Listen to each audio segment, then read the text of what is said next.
perfect cut every time. Okay, so when you're doing tile, oftentimes you need to cut a Schluter metal as your trim for the edge of the tile. And a lot of people will cut it with a wet saw, or cut it with a hacksaw, or they'll cut it, you know, with other tools like tin snips or whatever.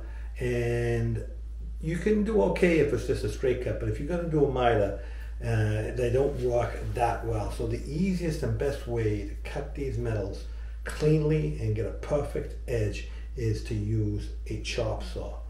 So this is just a cheap Adobe chop saw. You know, these metals are small, so you don't really need a fancy chop saw.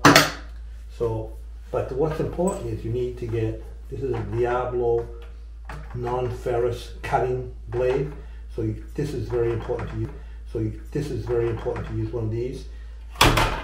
Other blades will cut through them, but this is the best option. But the important thing about getting a clean cut and not getting metal to bind in the teeth is to use some blocks for support. So if you're cutting just a straight cut, use a block as a support.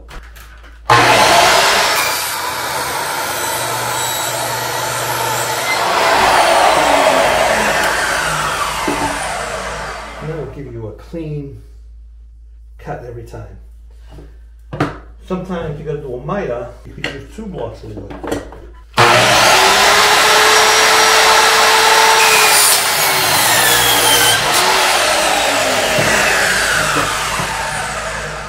That gives you a perfect, clean cut.